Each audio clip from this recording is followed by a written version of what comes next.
JAXXON is now having one of the biggest sales of the year. It's 20% off all men's chain stacks. Head to JAXXON.com. When it comes to chains, I only wear JAXXON.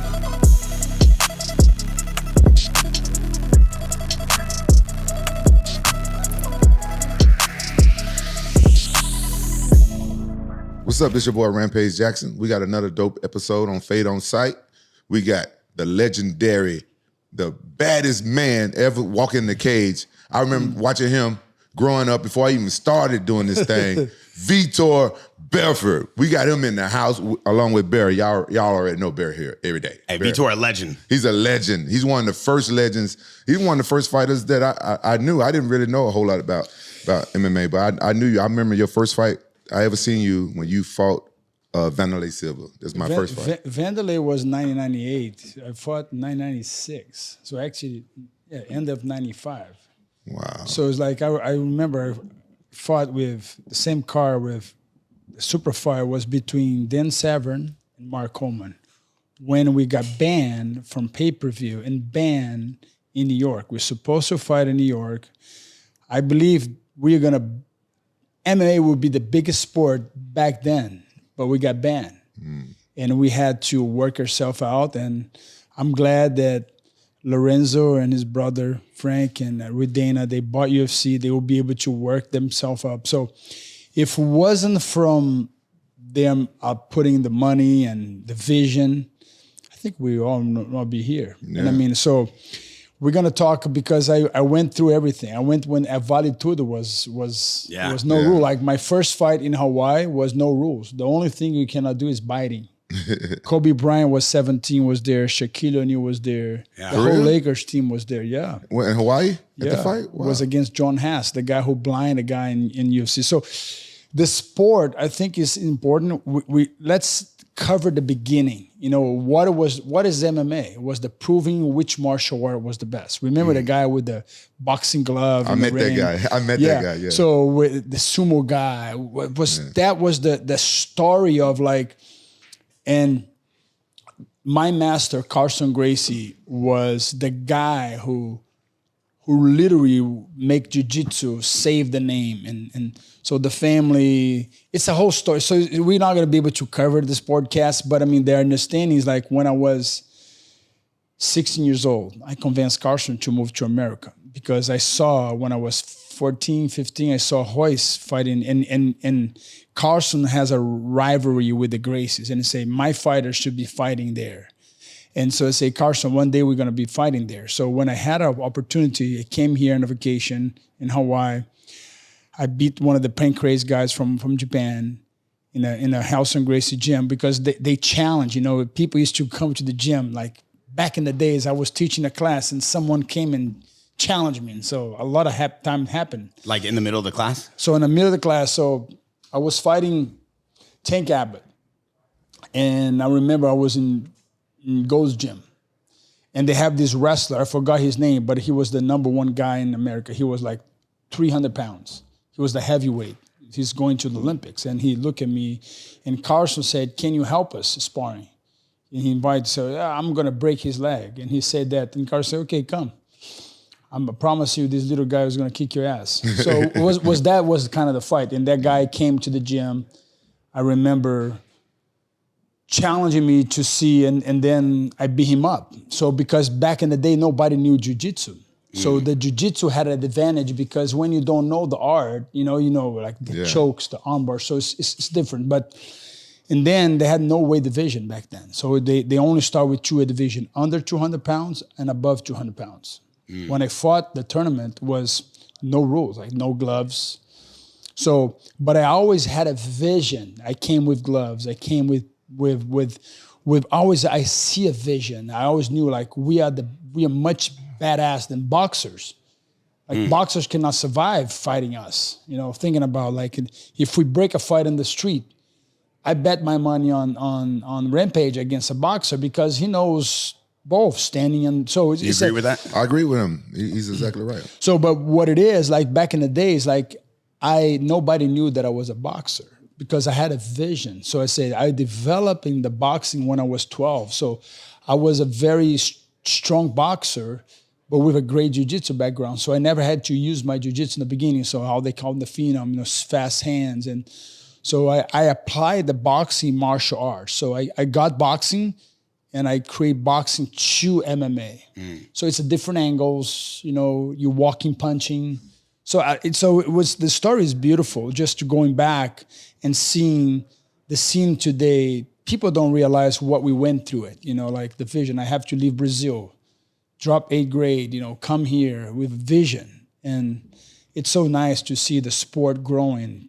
Now people making their living with this. That's crazy that you knew that the sport was going to get this big. I didn't know, because do you remember PKA, kickboxing? Yep. Back in the day, and it was really big. They was making movies about it, and then it died. Like, I said, man, what if that happened to MMA and the UFC? That's what I was worried about. It's Rampage, thinking about like the biggest thing in the world is like when we're going through a war case. It's very sad what we are going through right now. We experience war, but when you see war, blood, sells. Unfortunately, sells. People like that. People want to check it. So, what is the more honest when you go back to martial arts and you go back to Greece, you go back to Japan, you go back to India? So the martial arts is respect. So when me and you go into battle, back in the days was respect. So the samurai respect the other samurai. So, but it was with respect. They go to death with respect. It was an honor to die by the sword by the other guy. Right.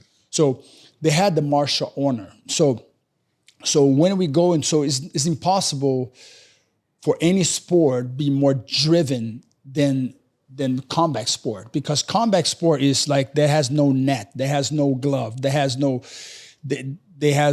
Back in the days, they had nothing that's separate. It's just one man against another man with their limbs. So it's people fall in love when they want to watch. Of course, a lot of, oh man, this is too violent, but people want to see it. And when they start putting rules, creating regulation, so I knew that this is going to become the one of the biggest sport worldwide. So it's just obvious for me. I always knew it was coming, but took a long time, and still. And a lot of fighters say, we don't get paid as a boxer.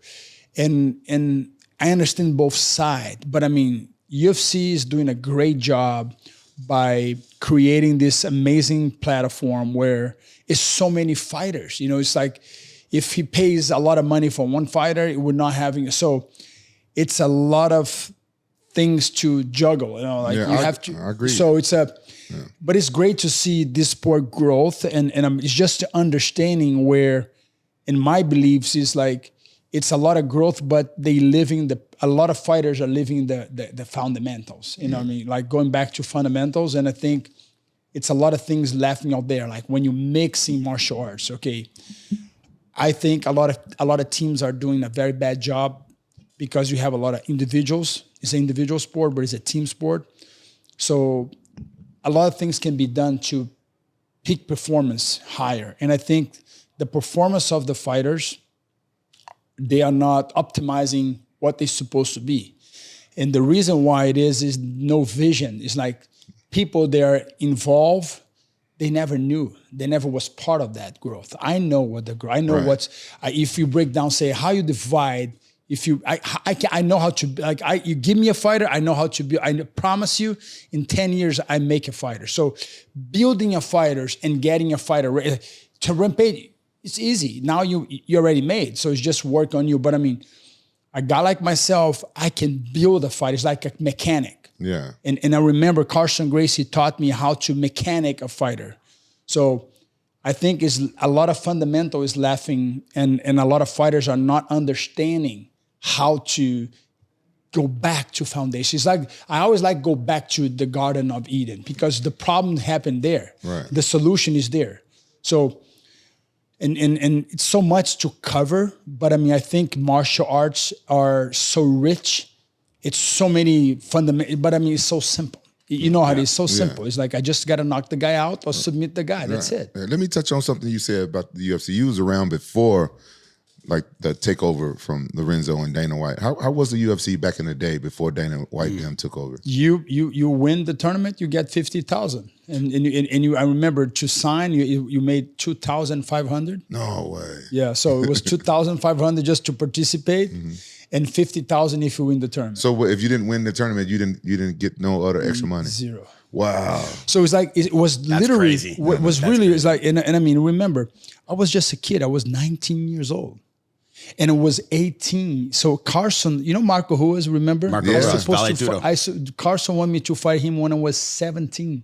Marco Ruas. Yeah. That's it. Like he's a legendary Vale Tudo fighter. Yeah, and I mean, and I wanna bring back the story of martial arts because we're here and sometimes I don't see people talking about the names of these people anymore. And they build the sport. Right. The guy with the boxing glove, that sumo guy. Yeah. It's not just Royce Gracie, it's Chemo. You know, it's a lot of other people that help building the sport. And of course, and then you come to my generation. Before my generation, we have Marco Ruas. Marco Ruas, Carson, I want to touch on something that was rivalry. In fighting, it was walls beating and rivalry. Like, you cannot train this guy. You cannot train with you. You kind of got this a little bit. Yeah, just a little bit. Like, if I train with Rampage, I'm a traitor. You know, like. How you say it in Portuguese? Creonte? Creonte. What's that mean? What's that mean? Traitor. Traitor. Like, so it's like, it's insane. It was like, that crazy? No, yeah. Fuck yeah. You could train with people. Oh man, it was a fight, break fights in events. And I mean, I remember first time I met Rampage, and he was funny because I said, I want to, and it was, oh, you don't talk to these people, enemy. He was so funny, laughing, making fun, joking around in pride. And I mean, in my vision is always like, I want to get to know people because in the end of the day is this, how you want to grow a business when you guys don't talk about it? So the only way to grow a business is when you have communication. And you go into any sport, the athletes communicate, they're friends, but when they go to the ring or to the field, they compete. They're going to compete. They're going to go after each other. But the honor of martial arts, when you leave that circle or the octagon, the square, you become friends. And the problem of go back to history. Let's go back to history. The martial arts in Japan and in the Greece was honor. In Greece was was the emperor. You fighting for your freedom was a circuit. That's what they brought to the UFC. So the idea of is bringing the Colosseum was the new Colosseum. Like, let's give bread and cirque and let's entertain the people. But if you go back to martial arts, to Japan, it was honor. So I always knew that we need to bring unity. And I remember Carson Gracie in Brazil was a big rivalry because Vale Tudo MMA was born in Brazil. Born literally. Carson Gracie is the man. There is no one beside him. He fought the best guys. He created the name. He discovered me when I was 15. He wanted to become my father. He wants to adopt me as his son. We had a great relationship, father and son. I made his name famous here. I literally opened, and I think is what I did to MMA, I brought that, it's a sport. Look, this kid, young kid, shred, he fight, he can box. So what everybody started getting involved and see something on there. At that time, you were 19 years old? Yep. When you won your first UFC fight, right? Yeah. Because you were the youngest ever to win a UFC fight. Yes. And then we just had Raul, one of our JAXXON athletes. Now he is one of the youngest to ever win at 18, I think. Raul Rojas. Oh, yeah. Rosas Jr. Yeah. I don't know if you know him. He's really new. Yeah, I know him, but I won the tournament. It's not like I'm not a fought. I won the freaking tournament. Yeah. He fought. He got his ass kicked in Miami. So he's a good kid. Yeah. He's a good kid. But his first UFC fight, he won. Yeah, but the thing is this, a guy like him, he was putting on the fire too early. Yeah. I think he's a great kid and I met his family. And I said, man, you young, you gotta keep your heads up. And the problem is this, that goes back to who you're supposed to fight. And another thing goes along. People start putting your vanity, like you start thinking you're the man. You're not the man. Who is the man? Is the most prepared fighter. And sometimes people feed your ego and you see fighters go all the way and they go down. Who made you fight at 19? Myself. I wanted to fight, but the thing is this, when I get comfortable, I remember I win, I was unbeatable. And then I was like on the top of the chain when I get my ass kicked by Randy Couture. My first loss because I thought I was the man. And the best man, the man is the most prepared fighter. And talent doesn't win. It's the will and it's the determination.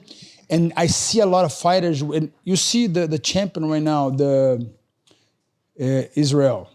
he relaxed. You know, because it's hard to keep yourself He just there. lost his belt to Strickland. Yeah, we just found out that he got a DUI like 2 weeks before his fight. It didn't come out till later. So you know where his head's at. So money, and now you have money, fame. Yeah, that's true. Social That's crazy. media. Yeah. It's different. Back in our days, it's just like your pride. It was more like you were building the sport. Even though in my time, I wanted to become a business. But then the fighters, they got this ego. And I have a thing for ego. It's called effort, grit, and obedience. But the ego, that's a good ego. The evil ego, it's when you start going to the wrong direction. You know, it's greed, when you have greedy, when you have envy, you know, and when you have envy and greed, and that's what a lot of fighters, they have. So it's the best fights I ever had, I fought out of freedom. I fought out of the art. You know, I don't fight out of hate. And some people, they say, oh man, I need to be angry. Okay, but if you fight a guy with love, I believe if we fight out of love, of art, you're going to be the dangerous fighters of all time. So your emotion has to be put aside. So, did you fight out of love? I used to love it a lot more, but I'm not gonna sit here and lie. When I started making money, that's why I started doing it, because I had mouths to feed. But I loved what I was doing until all the injuries. But did you walk into a fight angry, or did you walk in? Oh no, I didn't. I wasn't angry. The best fights of Rampage, you go back, he fought out of skills. He had skills. He was a skill fighter, and he knew how to stop people. So remember, be angry but don't sin. Jesus said, be angry but don't sin. What is don't sin? It's just don't act out of angry. So like Rampage never, he can be angry, but you know, he wait for his times. You know, when he knocked, vandalized, you see him. I know they trying to get on his mind a lot but he took his time when he fought, you knocked Chuck Liddell, no? Yeah. But I mean, he took his time. So a fighter, you have to understand, be angry is part of the thing, but you cannot act out of anger. So skills fighters, you know, he doesn't win by lucky. He was a great striker. He knew how to wrestle. So he knew his strength. So if you stick with your plan and knowing, this is my plan, I'm going to keep my plan but the other fighter trying to make you lose your mind. And like I said, I always go back to, let's say, Conor McGregor. What's the last 6 fights? He win or he lost? Nice. He's probably been losing. He's hurting. 6 fights. Yeah. No, six lost in a row. Yeah. Wow. So why? So you watch. So the recipe is there for you. If I know a lot of fighters are watching us right now, and I'm gonna say, okay, Victor, who you know? I know. I'm here because I have authority. I walk my way. I pay my dues, because now you see dues. I know. You see coaches. You know, I say, tell me how many fights you have.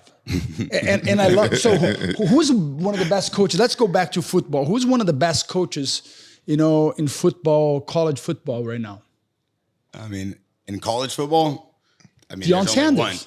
There's only one. Deion Sanders is one of the best. So, but I would say he's one of the best, but the best coach is probably, Alabama. Look, based off wins, right? The best is, so listen, no, the best coach is now. I'm not talking about the past. Right, you're talking about now, yeah. So that's the thing. I loved what Tom Brady mentality is. Tom Brady said, who's the champion now?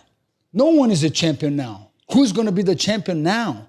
Who was is was. But what it was does to you, does give you credibility. And today in the social media, we have people coaching, mental coach, doing this. They never accomplish anything. We have people giving my cryptocurrency. Wow. How much you have in the bank? 0. So what? Tell me to buy and to sell.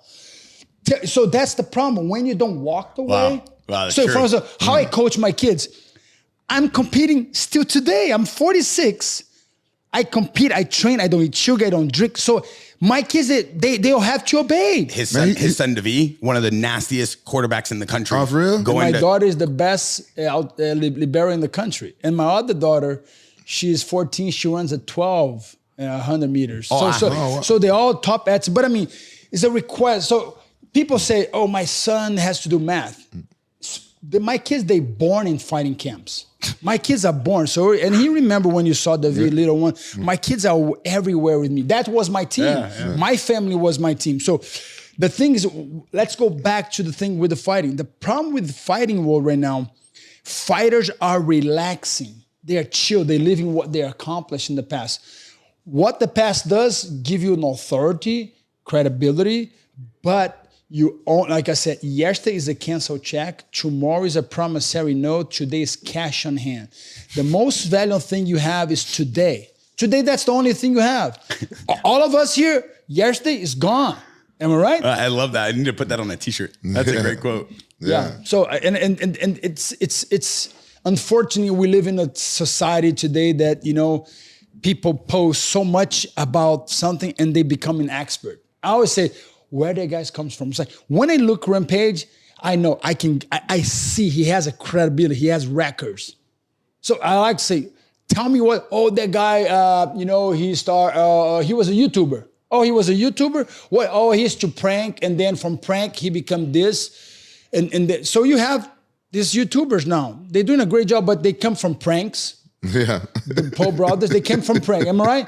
Pranks. He keeping it real, though. So let's keep it real. Keeping it real. They came from pranks. Yeah, am I right? but Jake's a good boxer now. Look, he boxed. Yeah. Oh, I'm telling you, he never boxed me. He's scared of fighting me. Why? You think he's scared of you? You don't think? Tell Jake me. Paul. I'm gonna tell you. Both brothers. They're not scared? I'm telling you, they scared to fight him. They should already. He should already been in there. I'm scared just sitting right He here. should already been in there fighting him. Rampage, let's be real. Yeah. They come from prank. Yeah. Where they gotta come from? He's a champion. Yes, you understand what I'm saying? He walked his way. You know, in the beginning, and he beat that guy. He beat that guy. He was, so. If you were to fight Logan Paulo, would you beat him right now? Come on. Easy. Easy. You ask, you still, but why you say if? Because you I just want to make sure. You believe. No, you believe all this. No. That's his boy. Get his ass. Those his boys. He is a champion. Look, so before the MMA community comes for me, he is one of the greatest to ever do it. I'm just asking, does he think he smashed? Let me explain something to you. As a fighter. Think about this. Yeah. Just think about this. If you was a YouTuber and you got paid millions of dollars to go into boxing because you trained boxing for a couple of years and you got good at boxing, would you fight the best people out there, or would you fight people? So I understand why they won't fight you, because they don't want to get their ass kicked. Correct. And I want to take they are great businessmen. Yeah. So first, the Paul brothers, they know how to make money. I can see why they're scared, though. I don't want to cut you off, but I see why they're scared. I want to talk about, like, they're not going to ruin their record. I get what you're saying. Everything is a storytelling process. And the problem is the viewership. I want to be real. We're here talking about something that I have authority. He has authority.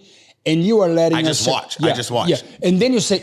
I'm a spectator. Don't kill with this. I know, but I mean, let's go back. You're a spectator, but I mean, you believe in the hype. Yeah. A little bit. Yeah, why you believe in the hype? They're shredded. They know how to throw hands. You see, they shredded. They know how to throw hands. Yeah. And I'm going to say, who Logan Paul fought? Tell me his record. He beat Tyron Woodley, one of the greatest. Logan Paul. Logan, I can't speak on Logan, but Jake, I've watched train. Tell me, we're talking about Logan now. He asked you about Logan. Logan. Who has Logan beat in boxing? I don't know. He lost to Mayweather, a midget. Jeez, man. A midget. But Mayweather's the greatest to ever do it. Imagine Mayweather fight Rampage. Let's say. Yeah, that's true. What's going to happen with Mayweather? Yeah. He's going to come on a stretch. Okay? He's a little guy. I can get him. He may be faster than me, but I get him. If you had to fight Mayweather right now, would you destroy him in boxing? Yeah, because he's too small. But look, Mayweather is the greatest boxer and the greatest businessman. Yeah. But I mean, he walked the walk. But he's small. And I mean, when a small fighter fight a bigger fighter, the bigger fighter has to win. I thought that's why you got to do jiu-jitsu, so it doesn't matter. But it's boxing. But in boxing, I'm talking about striking. Yeah. Okay. So Mayweather risked his whole career to fight this huge. The guy is 215, So he's like your height, Logan's a big dude. Like you said, he's a shred. But I mean, don't get me wrong. Mayweather is the greatest boxer of all time. Yeah. He's a great businessman. How that little guy beat the big guy? Yeah. Doesn't make sense. I want to go back to the thing. So you're basically saying that he's not a good boxer. Who? Logan. You're saying he's not a good boxer for him to be able to come out of that and lose. He's a great businessman. 100%. Don't get me wrong. 100%. Great businessman. We're talking about skills. So it's like this. So, but in all honesty, I want to go. I want to play Jake's a good football. boxer? Do you think Jake's a good boxer? I think Jake is getting better. Okay. You know, Jake is getting better. He's better than Logan. His toughest fighter he fought was the Tommy Fury and Anderson Silva. Got it. Okay, and he proved himself. But I mean, I think I can beat Anderson Silva and Tommy Fury in the same night. Putting the guys, you know, if I want to, I can strike them, no problem. And Rampage knows that. In boxing, there is no competition. I mean, you beat Evander Holyfield. Yeah, Man, but I mean, the thing is that was savage what he did to Evander Holyfield. And Evander Holyfield's one of the greatest to ever do it. And the thing is this, what I'm going to go back That's is a this. crazy fight. I don't think people give you credit for that, though. Before you go crazy look, right now, never- Evander Holyfield was a good fight. Nobody never give me credit for. I'm not in the Hall of Fame of so it's How is that? Wait. You're not in the UFC Hall of Fame? How are you not in the Hall of Fame? no, I don't know. You had more knockouts than anybody. What do you mean? See, look, this is why I wanted to say earlier when you guys was talking about the youngest guy and everything. I think because he came before Zuffa, he was the youngest guy. I don't think they're counting before UFC was Zuffa. You know the records. So he was the youngest guy, you know, from the first UFC. But now I think they going off Zuffa. You understand what I'm saying?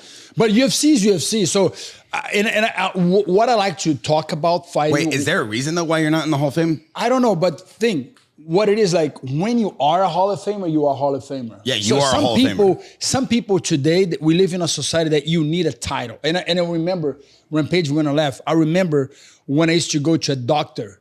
And the doctors, you go into the doctor's office, they have all these pictures. Oh, look. And they belt. I remember they trying to buy belt. And Carson Gracie said, I don't sell belts. Yeah. And remember, people sell belts. Yeah. Because the doctors, they're like, I'm a black belt.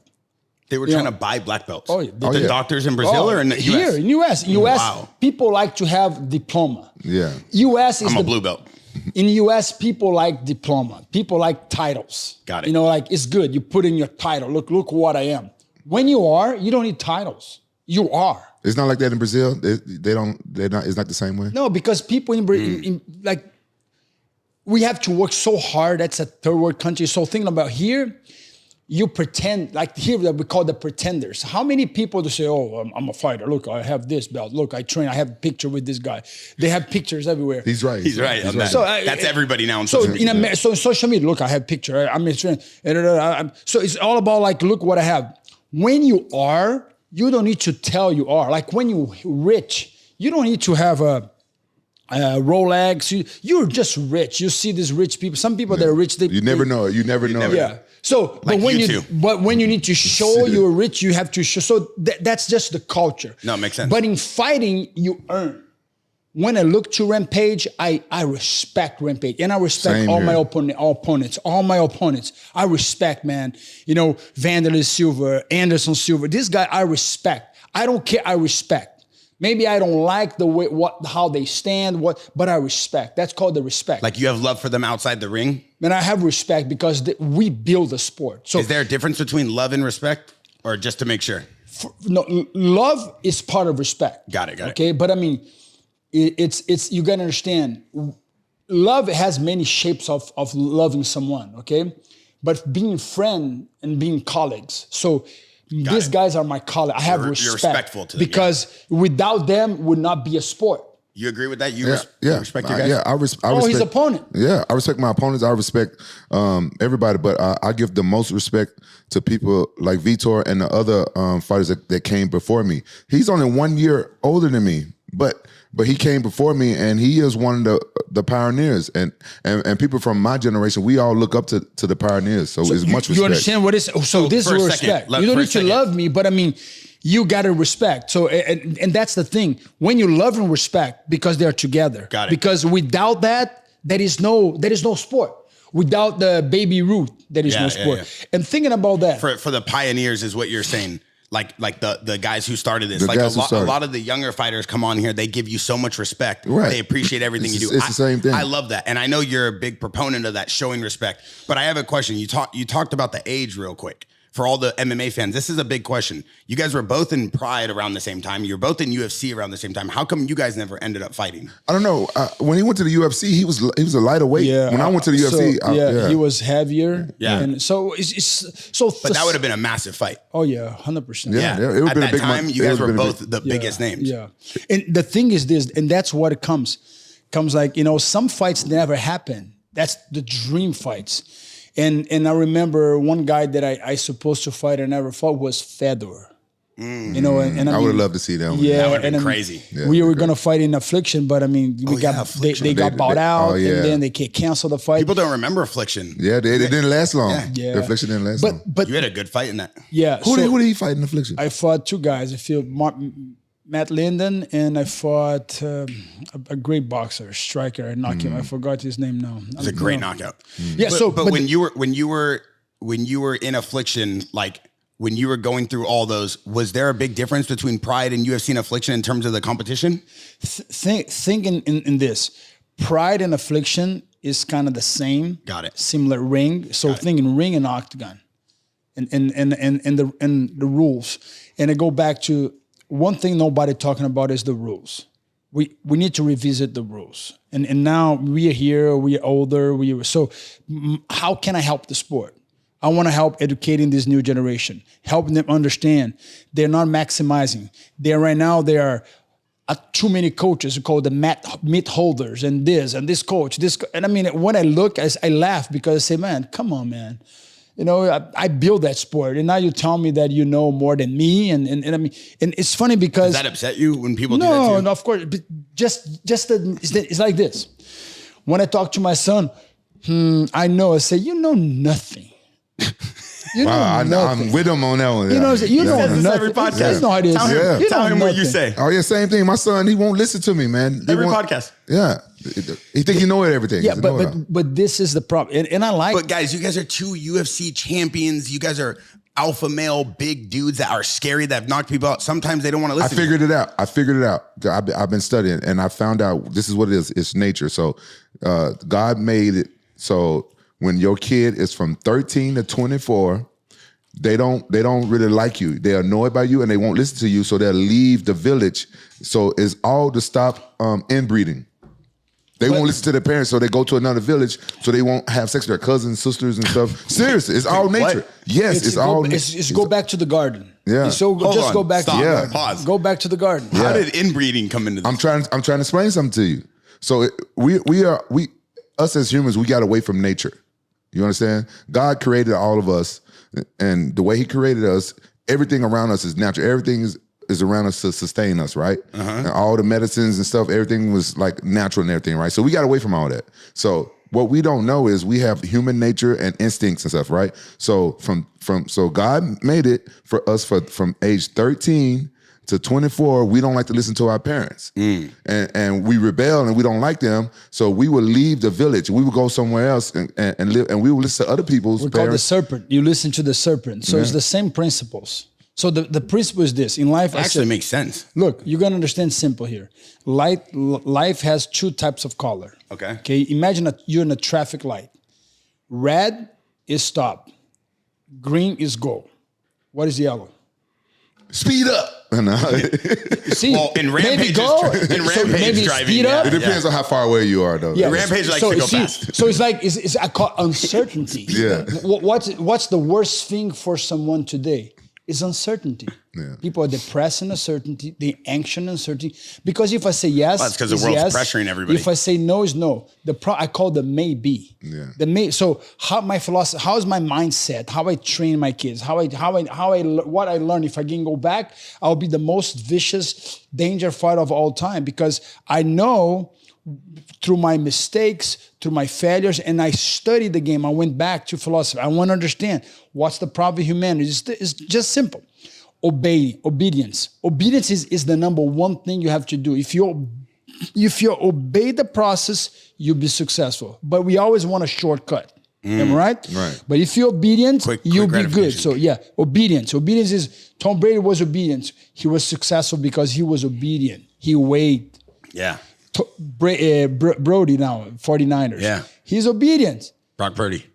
Obedient to the process, and you be successful. The problem, we're not obedient. We want to rush. We want to be like Abraham and Sarah. Oh, let's hurry up and let's make a baby because the promise of God. And then they went and make Ishmael. And then after came, that's the whole problem. Yeah. Now you have two nations. Now it's a fight. Oh, I'm right. I'm the first. No, I'm the first. It's a fight.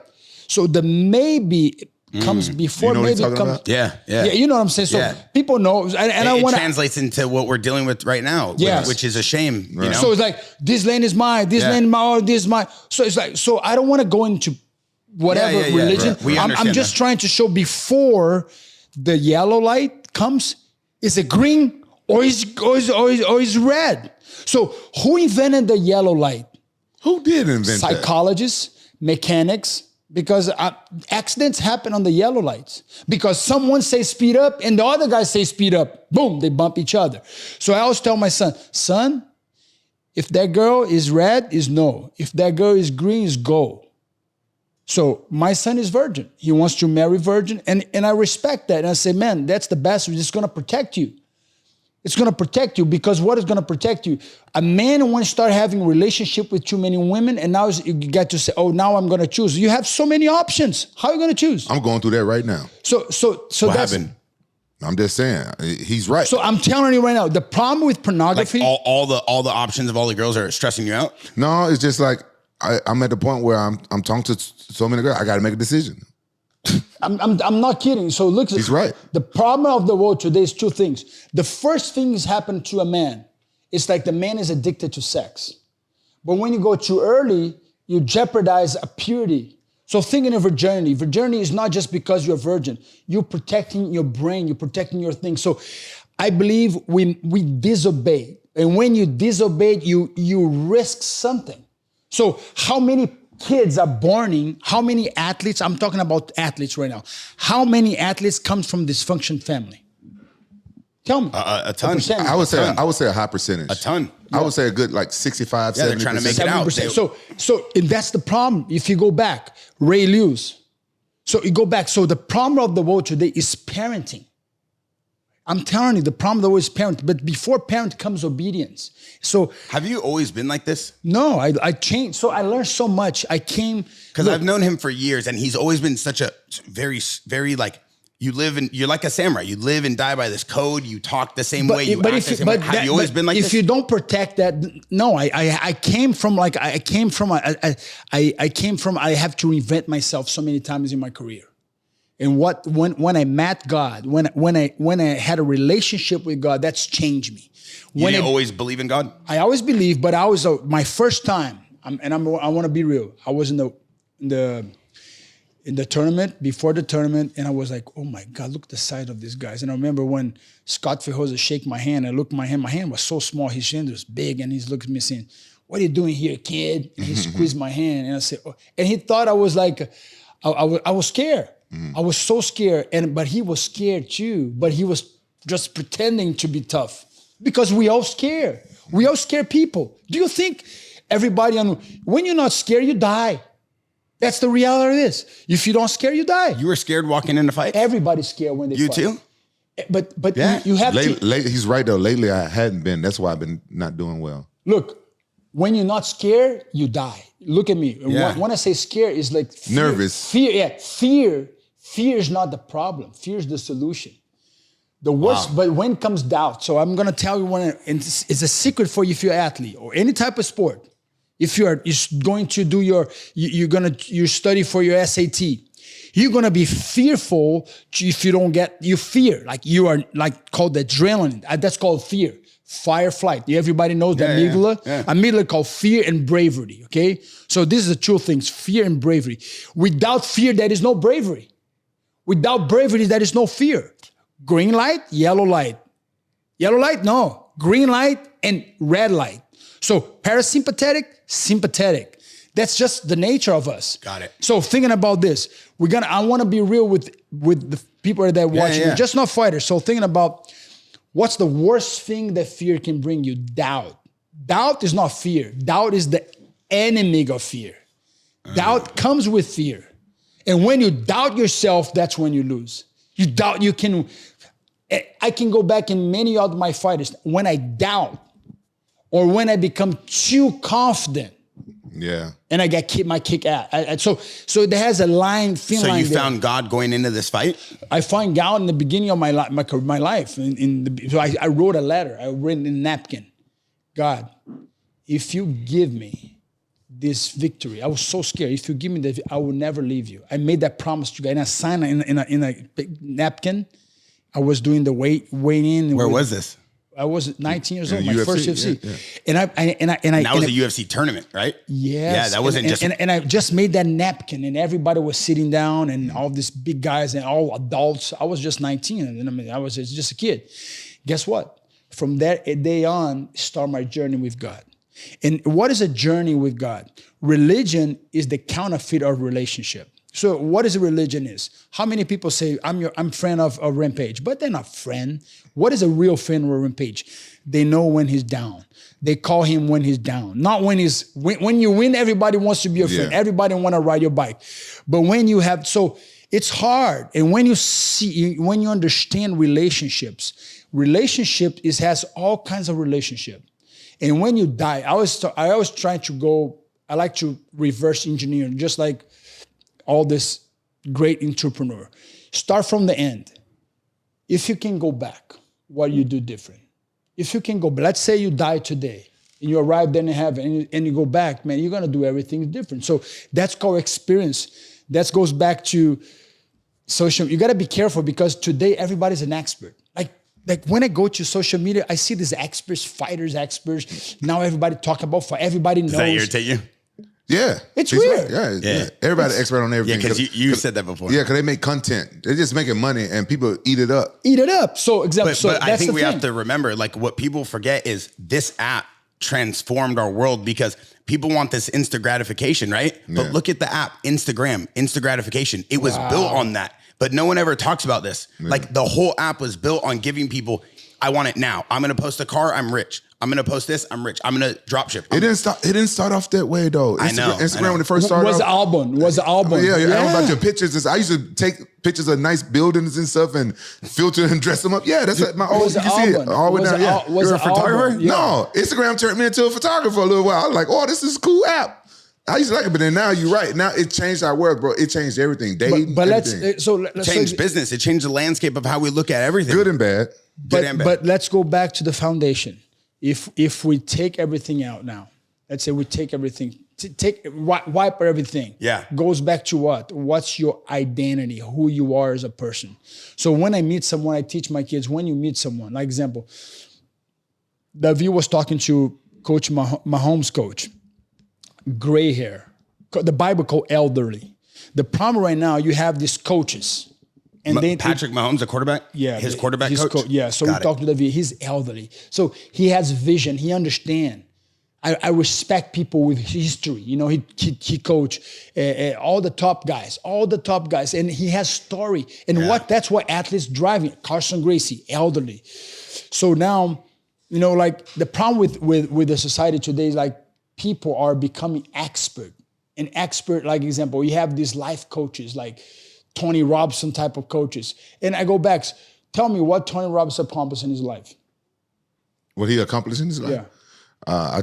What I know about him, he's a great speaker. Yeah. Great speaker. Yeah. Okay. So you see, with speaking, he got a lot of things. He's a very wealthy, very successful, rich, multimillionaire because he was a great speaker. Built multiple businesses. I want to hear doer. I want to hear someone who's a doer. What's the difference between a speaker and a doer? What is the difference? He started speaking and then he became a doer. I want a doer and become a speaker. I was a doer and now I'm a speaker. Now I'm here, I'm talking something that I did. You understand? Yeah. He's speaking something that he did, but he didn't start as a speaker. Yeah. So now he has credibility to sit here and talk about whatever we're talking here. So you know what I'm saying? And I respect. I think that this makes a lot of sense, though. I respect, a lot of people don't talk about that. But I mean, what Tony Robinson did, how many people are trying to become Tony Robinson and becomes the cheap copy. And so Tony Robinson did something that only he can do it. Okay, someone can do it. Yes, someone can do it and copy. But the problem is like now we can, okay, let's make a McDonald's. So the problem is people become like a franchise. You can't become a franchise. You're a unique person. You have unique identity. So the problem with the world today, people talk the way to it. instead of walking the way to it. So, example, Conor McGregor did something that he did, and now everybody trying to copy and become. So it's become ridiculous. But look, six losses. Do you not like the fact that everybody's trying to be like him in the UFC? I think you lose the identity. You lose who you are. Like, got it. Like I remember people say what he had a personality. I cannot try to become like, it was ridiculous. I'm trying to copy him. Let me copy what he has good in skills. I want to copy that. Great. I want to learn something. Great. Okay. But copy personality? No, you have your personality. You have kids, different kids. They have different personality. You want to copy some good behavior. Great. But you want to try to copy something to become, I can make money. No. That's not how it works. Skills. Mm-hmm. So, and the problem, we're living in a world that people lose their identity. You don't know who people are. Today it's hard to know who they are. They driving a nice car, but maybe they don't have a place to live. they have. True. So true. Especially here in Orange County. Oh, you never know. You never know. Yeah. And the problem of today is identity. And I go back. You want to have a successful life. You want to be a successful fighter. What's the true identity of a fighter? Be a fighter. Go be a fighter. Understand that that's time to sleep and smell fight. Like I said, if you want to be a pastor, let's go back to pastors. How many people become pastors becoming wealthy?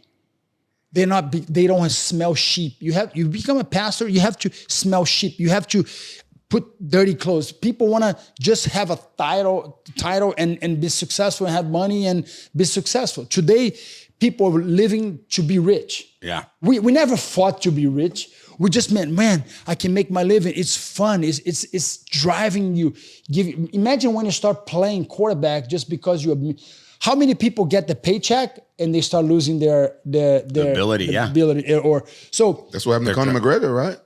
Yeah, he got the big money and six losses. And I mean, he's good. Of course, he always going to be good. Tell me right now, fighter. why do you think Conor McGregor loses? He needs someone like me, like Rampage, someone that can light a fire and revenge himself. Understand? Let's go back to the dirty work. So and that's. But the fact. He's still with the same team that helped him get his belt. So what do you think the difference is? Remember, it's him. Remember, is that what it is? It's him. Sometimes the same people cannot take you there. That's another thing Again. too. So yeah, you have to understand. You got to know how to reinvent. Did you have to deal with that? Of course, many times. What is reinvent? Reinvent is getting something that you already did, and now you have to create another way with the same people. Got it. No, you can't. To reinvent something, you have to bring something new. So that's why. How old were you when you got your first black belt? 17. You were 17 when you got your black belt. Yeah. And you got it from Carson. Yeah. And then from there, how old were you when you fought your first MMA fight? 18. Yeah. But were you already doing amateur fights in Brazil? We used to fight everything was in the gym. Remember, everything was just like in a gym. Yeah, like challenging martial arts. Who's the best? What's crazy? We didn't have events, but I want to go back. Brazil? I want to go back to reinventing yourself. When a team start losing, what they do with the coaches? They get a new coach. Why? They need a new blood. So sport, just go back to sport. You understand? That coach is bad? No. Man, that's not working for that time. He needs to get fired. Got it. He get fired. Oh man, I need to get back to the game. And then he reinvented himself and go to a new place. Yeah. So why Alabama now cannot become the same Alabama? Maybe that coach, he's like the best coach. Yes, he create the best coaches from that program. But maybe he's tired. Maybe Alabama is not the same Alabama, and I'm also the recruiting process, NIL. All these other schools have big money. Yeah, that's hurting everybody. Yeah, just let's go back to this. The world is going to change. Sport is like today. A quarterback who cannot run, stay on the puck, cannot survive. If Tom Brady will come today, it's hard to survive. Very hard. So because you got to be able to scramble, you got to come out, you have to have better mechanics, you have to release everything. So you understand. So what's the fighting? Why fighting evolved? Big on football IQ right now. Yeah. But why? I didn't know you so interested in football. I'm surprised just because my ignorant mind think because you from Brazil. When you first said football, I was thinking soccer. Yeah. But I'm really impressed. You're gonna get. I'm sorry. I'm gonna get hate. Brazilians are gonna. But I'm telling you, I'm gonna be honest. I'm gonna be honest with everyone here. Soccer and football, it's not comparison because what? In soccer, one or two guys can make a difference. In football, you need 11 guys doing their freaking job, And you have another team called the 11. So it's the best team sport ever. And quarterbacking position is the hardest position ever. What makes you think that it's changed? Because you said like now the quarterback got to be able to run and do it. What's changed that recently? So thinking about athleticism. So athleticism changed the whole fact. And let's go back to the principle. Quarterback, his job is to throw the ball to the open guy. But now these guys are coming so fast. And the line cannot protect. So now you see Mahomes, you see all these guys, they be able to, so I call the triple threat.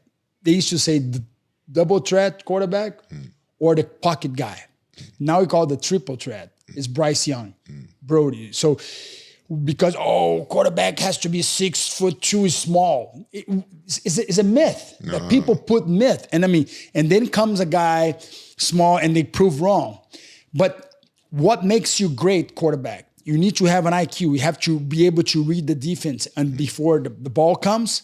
So it's a fighter position. And then when you get the ball, you have 3 seconds. If that clock in your head is no one is up, you have to make a play with your legs. You got to run. You got to look for someone, or you have to score. You have to find a way and score. So it's a very unique position. But thinking about it is like, football is a MMA with 11 guys. Yeah. So that's what football is. It's a MMA with 11 guys. Did you grow up watching soccer in Brazil though? Yes. I almost became a professional soccer player. Well, he has a right to his opinion to say that he like American football. So you played soccer? Yeah. What position? I was a center back. And then what made you start quitting and start doing MMA? Man, I almost became I was a very good in soccer, tennis. I was a very good tennis player, and I almost became professional in tennis too. Wow. But what I love but I had a vision. I say MMA is going to be the biggest sport. I was 12. I say, Mom, I put a bag and I say, I'm going to be a future champion and boxer or either a boxer. But when I see MMA, I say, vale tudo is the name, because it was so exciting. I knew it. I see it. I convinced everyone. I made the sport in Brazil big. I become big in America. I went to Brazil. I made my sport big in Brazil. And I start doing all these things. I start teaching fighters, hey, we need to train each other. Oh, Vitor, you creonte, you train with that guy. And now everybody's doing. Yeah. Right. Because, you understand? Yeah. I remember back in the days I was doing, I'm creonte, Victor's creonte, Victor. No, I was a visionary. If I learn with Rampage, what I can learn with him, what I can teach him. Because when I go in the mat with him, tell me, I'm going to suck something for him and he's going to do the same for me, because we understand, we have maturity today. And the problem of today, like everybody I know, like when I see someone talking to me, you can tell like they admire, when someone admire you, and in football it's different. They have this ego, like, I'm not going to talk to Vitor, I'm champion right now. So it's like, it's so stupid. I love when I see someone and I love that person, I like that, I go talk. I remember I went to one time, I bumped with him and I say, hey, Rampage, how are you? Yeah. And I start a conversation with him because I admire him. And remember? I remember. And we exchanged phone numbers. So I don't know if you remember this. I got to admit something to you, and I apologize to you. I don't know if you remember this, but one time I went to Africa to do some promotion for the movie I was in, and I was with my old manager, and he was a fucking crazy, he was just a funny guy. And so I prank called you from Africa. And I never told you it was me. You prank called him. I prank called him. I had this app, and it was like an African guy, African voice. I called you, and I had you on the phone. I pressed the button, and he was speaking like an African accent. I said, I pretend like I was some bank and you won a bunch of money. You got mad and shit. Hung up the phone at my face. It's funny. And I never told you it was me. I never told you. Why would you prank call him out of everybody? Bro, I had his number, but I had never used it at the time. I was like, I don't know. And that's the first way you want to use his number. Yeah, I was bored in Africa. I had nobody to call. I called him, Montel Williams. I called a bunch Williams? I called a bunch of famous people. He was one of the first one. I was, let me get Vitor. But go. If I can go back, I would do a lot of things different. He would do the same thing different. He's right. But I mean, I remember. I was in the rooms. I want to talk. Hey, how you feel? How you train? Did you have a fighter that you specifically looked at and said, I want to fight like him. I want to be like him. Like one specific fighter. That's the problem. When I come up, you only had Rickson, Royce, and Frank Shamrock, and I look at all these guys. And say, man, these guys are not good. Really? Yeah. Because they know how to fight. They know how to use their hands. You know what I'm saying? They're. I thought he was going to say something enlightening. But like, look, these are legends. He goes, they're just horrible. When I'm saying not good, you don't think any of them were good? Because what I want. So I used to see Mike Tyson. And I say, I want to be like Rickson on the ground. So I had to pick Rickson ground. So you know what I'm saying? So you were already picking the styles of the mixed martial arts. Yes, I had to do that. Wait, but where was your camp at the time? You guys had an amazing Gracie camp, right? Not amazing. I had 2 sparring partners. It's like you train with your students. It was not like that. Is it true Todd that Medina? Todd Medina? Yeah, I remember Todd Medina was my student. So he was my sparring partner. He's in Huntington Beach. During COVID, I was training with him on the pads. So Todd was my student. I teach him. No way. Joe Rogan was my student. He was in so. No way. Yeah. You trained Joe Rogan? Yeah. Joe Rogan was Joe Rogan good? He was a white belt. So he just moved to LA, to Hollywood. We had a Carson Gracie gym in West Hollywood, and he was training there. I was teaching him. Was he good? He was a white belt. Yeah, but could you tell he was going to be good? Yeah, because he wants to learn. Yeah. So Joey was so humble. He wants to learn. Very authentic. Very authentic. He loves to learn. He used to be there and try. And you can tell he's so into it. He's almost like a great martial artist. He's a great martial artist who never fought. Besides the podcast, that guy has done more for mixed martial arts than probably anybody in mixed martial arts. He put it so mainstream because of his podcast. Yeah. He brought such a light. That guy doesn't get enough credit. Yeah. Forget the podcast. The guy has done so much for mixed martial arts. He is the second Dana White. No, 100%. You understand? He's the second Dana White. And we debut the same day. Me and him. We debut on the same day. Well, into the UFC? Yeah. But you was already there. You talking about when you came back? No, when I debuted my first fight, he was debuting the first time he was interviewing people. So he was there before Dana White? Yeah. Oh, shit. I didn't know Joe that. Rogan was at UFC before Dana White. I didn't know that. I thought he was on No Fear or Fear, that show. No. What's Go that? see it. What was the show? So hold on. We're gonna have to What was the show? Fear Factor. Fear Factor. Joe Rogan interviewed me in the ring. You're gonna put him in the podcast. When I become a champion, he interviewed me. You see him, small. Was he good? Yes, amazing. But I mean, what I'm saying, no idea. I thought Dana White found him. No, that's the thing. Joe Rogan for me is not, forget about, he has the credit and he makes a lot of money and he deserves to make a lot of money. But I mean, what I like about Joe Rogan, he has a story. He has a pedigree. You go back, and a lot of people right now, they don't have it.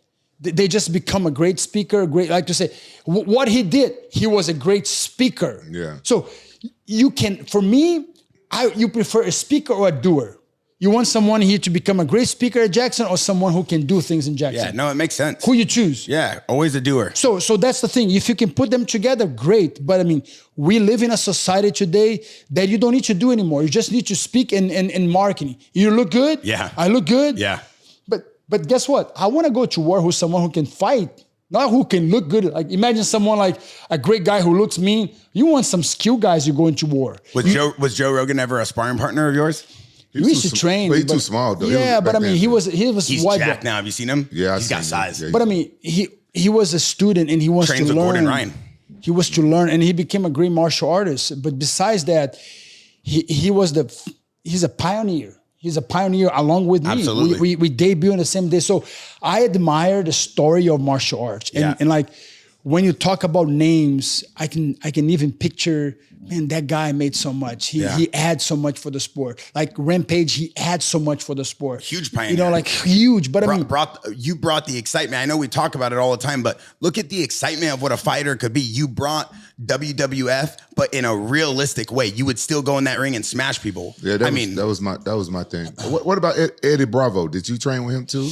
No, I never trained with Eddie. I thought him and Joe was a good friend. Yeah, but I mean, Eddie was a great teacher. You know, a guy who really I remember back in the days when he became a star, and they had like this rivalry. You cannot train with him. You can. Oh, yeah. They had That's crazy. It was stupid, man. Back in the days because it was real. Was That's real. so crazy. Well, you cannot train with someone, and I want it. And I mean, I remember you can. Like Carson Gracie doesn't talk to these people. Don't train with this. And I always wanted. You know, I was with Rampage and hey, I want to train, and I had to do things in hiding.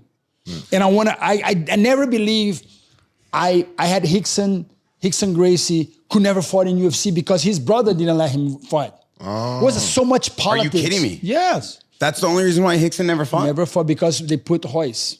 What do you mean they put him? Like only one guy could fight? It's too complicated. But I mean, I don't want to get into details. What I want to tell you is this. What I love about meritocracy. Yeah. What is meritocracy? Yeah. That word too big for me. I don't know what the hell. You know what meritocracy is? No. It's so powerful. This word is the best word. Meritocracy, you earn is yours.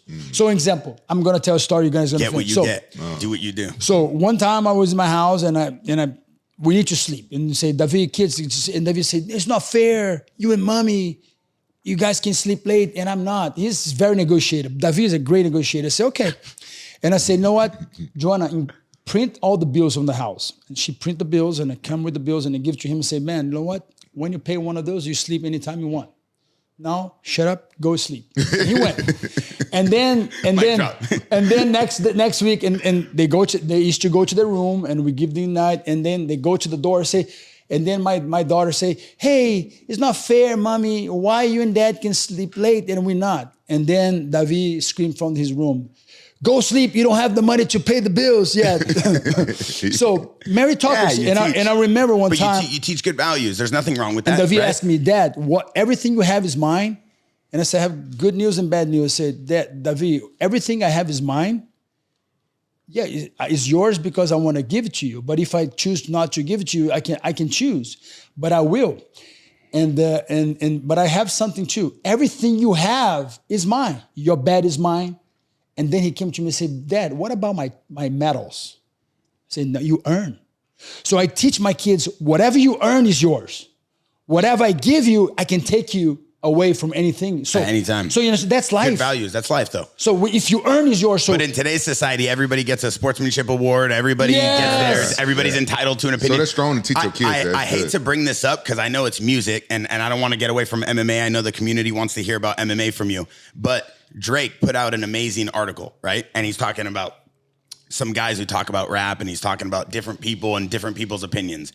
So that's a whole nother story. It's like the Gracie thing. I don't want to go into it. Yeah. But the one thing I want to say is he made a point and he said, not everybody needs to have an opinion. Not everybody's entitled to an opinion on everything.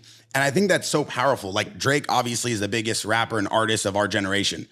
This guy, besides Michael Jackson, he's probably the biggest in the last 30 years. This guy has the most impactful point of the year. Not everybody needs to have an opinion on everybody. Not everybody's entitled. Not everybody is an expert or has the notability or the. But you know why everybody has her now? You know why everybody have an opinion? Because they have a platform. Yeah. And I call it what is a platform? Oh, and how many followers you have? I'm gonna pay you by your followers. No, you're gonna pay me because I'm good. No, when you have the accolades, when you put up the numbers, when you've done the time, then you can do what you want to say. NFL doesn't care which quarterback has more followers. They're gonna get paid how much score. Can you score? Yeah. So in the fighting world, I have this. This fighter has this. No, if you're a champ, you're a champ. That's it. You get your belt. How many followers have you? 1 followers, but you're the champ. That's it. So right now, your value is based on so I call virtual. So example, I have my course called Belfort Club. In my social media, I have Belfort Club where I like to share my experience with my fans. It's in Portuguese, but it's very easy. So you can go there. You have all the training, everything that I learned not to do and to do it. So called Belfort Club. If you go into in my social media, on your personal bio, Instagram, Vitor Belfort, Belfort, you can become a Belfort Club member. Nice. And I share everything I have. I share everything I do. So your thought is virtual or is real? I would like to ask a question for both of you. Your thought right now, whatever is in your mind, is virtual or real? For me, everything I think I try to manifest to come true. So I always like to tell myself it's real. It's real. That's what do you think is a thought is? My thoughts? Yeah. Any thought is real or virtual? It's virtual for me. It's virtual. Your thought is virtual, always virtual. And it become a reality when you do it. Yeah. So that's what I'm saying. I like to live in the moment, but I understand what you're saying. I like to believe that it's going to come true. But I'm glad that some of my thoughts are virtual and that is. Imagine if it was real. Yeah, it would be a mess. It'd be a mess. So that's the problem with depression. And I want to go back to mental health. What is mental health? Anxiety has to do with the future. Depression is something you depress because you made a mistake. Being in the moment it's transforming that virtual mind into the moment. So example, how many times this morning I was walking on the beach before I come here? I wake up 5 o'clock in the morning today. Wow. And I was just having my time, my worship, doing all my workout, in my mobility workout in the room. And I say, no, I'm going to go for a walk. And I was walking feeling the sand, walking in the beach, looking at these beautiful people surfing, just pay attention on the things. And my mind was spinning. I was spinning, but I sat down and said, put a timer for 20 minutes. I'm going to be here for 20 minutes. And I start want to go pee, and I start shaking, and my mind started getting spinning. I say, I'm not going to live here until that time goes off. So I'm training myself because I was virtual. I wanted to go pee. But I was training to be in the moment. So you got to understand who is watching me right now. Your first thing, whatever's in your mind, it's good or bad, is virtual first. They're only going to be a reality when you do it. So I say, and I love Saul was a very bad guy, but he became a good guy. He said, I do what I hate, and what I like, I don't do it. He was telling about his mind. So if we do this every day, you think my wife we wanted to wake up, and we serve more than anything. Being a father and a mom today in a society is very underrated. And unfortunately, like you said, 70% of athletes grow without father, and now is mother. So I call a woman and a man. These two figures together called family. That's why America is so strong, because they had a mom and a father together raising a family. That's a strong. When you see a kid, you meet the V, you're special because he has a mom and a dad. And when you don't have that, like myself, I didn't have that. And I had to go through things. And now, how can I help the next generation? We are not helping. So the solution of the world is identity. We go back to identity. Who are you? And I say 3 questions. Who are you? Where you come from, and where are you going? If you answer these 3 questions, you will know how to fix it in your life. Yeah. Who am I? It's not my name. Who am I? I'm honest. I have integrity. I'm honoring my words. I'm getting better. Maybe not today, but I can get better. And it's okay. It's a process. It's not going to happen a day. Okay, but make sure you move into your identity. After you work in your identity, you got to know where you came from. Like, I'm not defined by the choice of my dad. No. My dad was an alcoholic. Okay, my dad was. I'm not. You know what I'm saying? Do you drink? No, I don't drink. But my dad was never an alcoholic. But I'm saying, I'm just giving an example. My dad was abused my mom. I'm not. I'm against a man touching a woman. So you got to work on your background, because you bring with you called the DNA. So the DNA comes with you in your blood, also in your choice. The worst DNA is in your choice. I'm not defined by my dad's choices. And he made some bad choices, my dad. But great guy, but he made some bad choices. And it's okay. He didn't want to be with my mom. They divorced, my mom and him. So, but I'm not giving up in my marriage. I'm not giving up in my kids. I'm going to live in my house. And I want to make sure.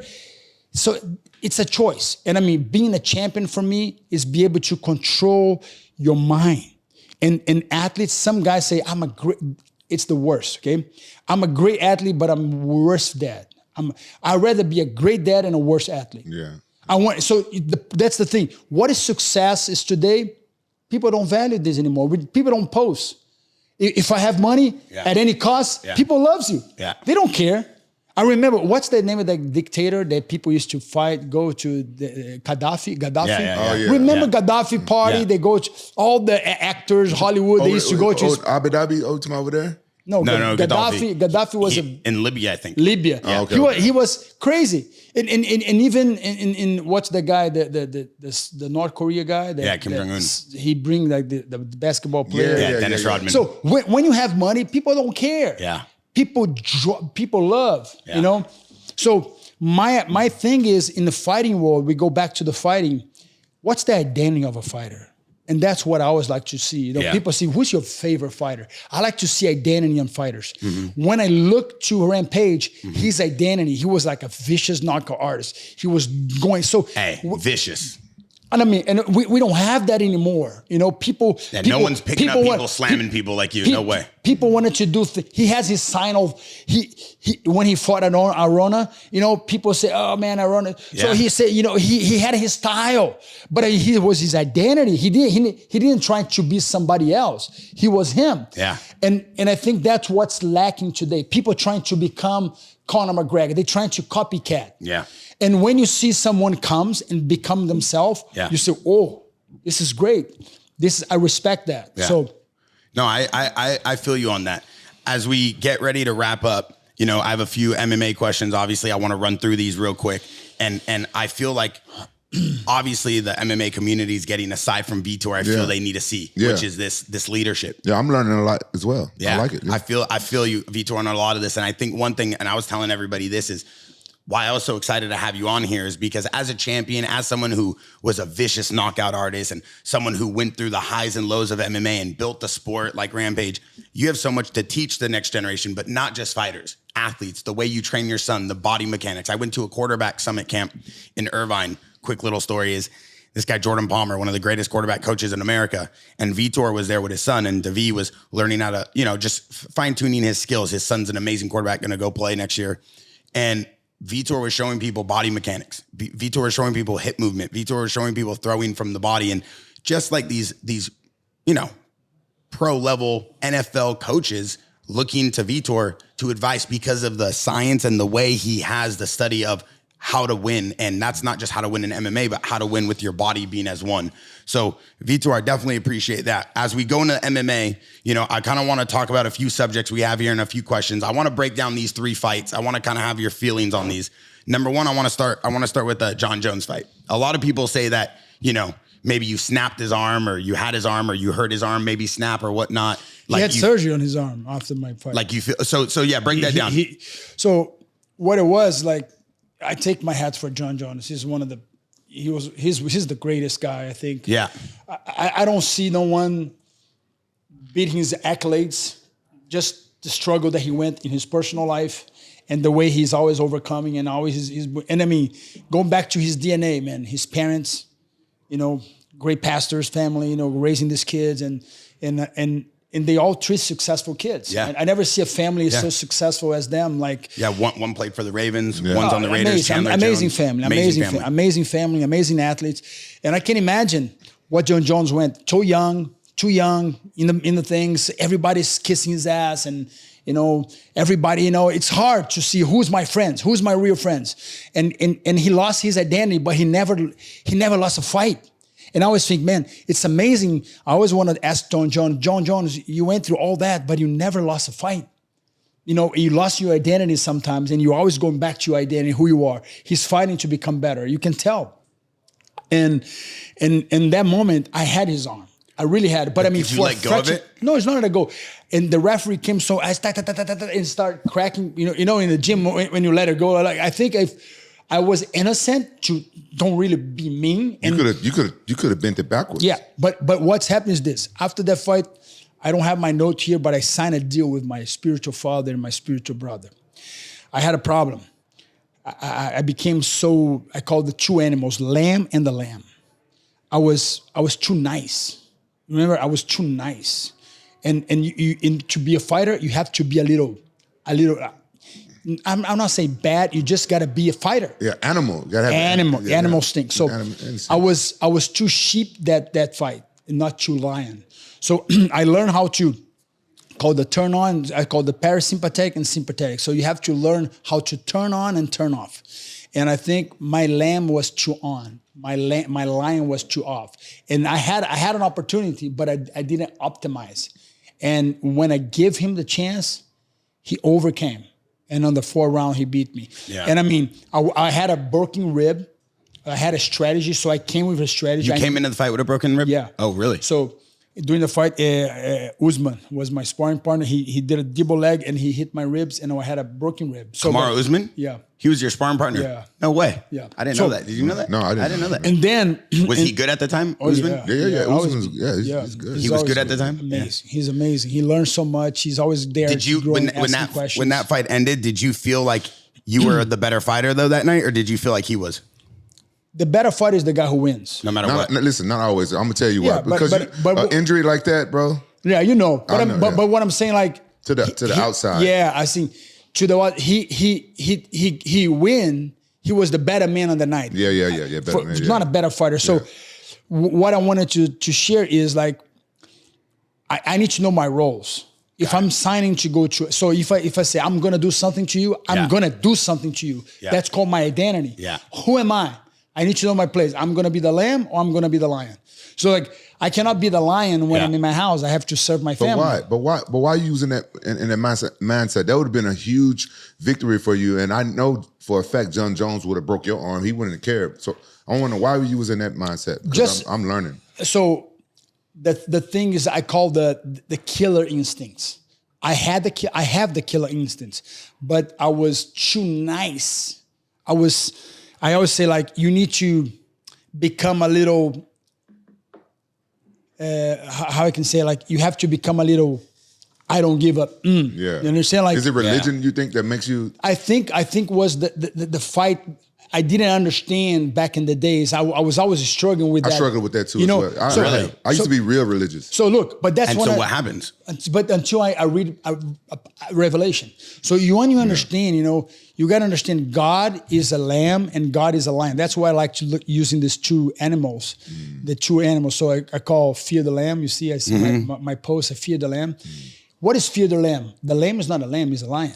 Fear the lamb because the lamb become a lion. Don't think because I'm a lamb, I'm stupid. So don't think meek and weak. It's different. Right. You know, meek and weak is different. Right. I'm meek, I'm not weak. So when I learn how to understand that this I need parasympathetic and sympathetic. Like you're not gonna drink this before your night, before bed. You're gonna drink a chamomile. Yeah. So, but during the day, you're gonna have an energy drink. It's during the day. But at night, you're not gonna need, you don't need that at night. Yeah. So you're just understanding that fighters need to understand the week before, the month before. I need to walk with lions. I need to smell like glove. And if you come too pastoral, like too much priest. So I was struggling with that identity and I didn't have on that moment I knew that moment was, I had a strategy. I knew I'm going to get his arm because he has big limbs. Yeah. So it's when you have big limbs, it's very easy to do armbar. And I know he always liked to do the elbow. He liked to hold the neck. So I had everything planned out. I told everyone I'm going to get his arm and I got it. But I mean, I let it go. So you didn't want to. That could have ended his career. Yes. So I see. Oh, really? Oh, yeah. You get arm broke like that. Yeah, it's hard to come back from that. Really? So you know, it is what it is, and he overcame that. You know, he's tough. I'm going to say this. I understand because when I fight somebody, I don't really want to end their career, and that's probably what's going. Because you only got a split second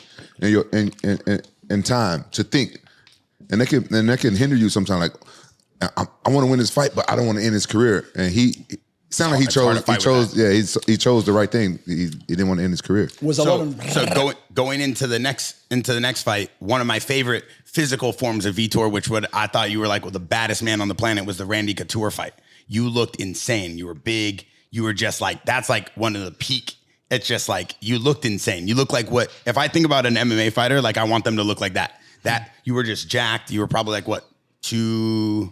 After weigh-ins. 230. The first fight? Yeah.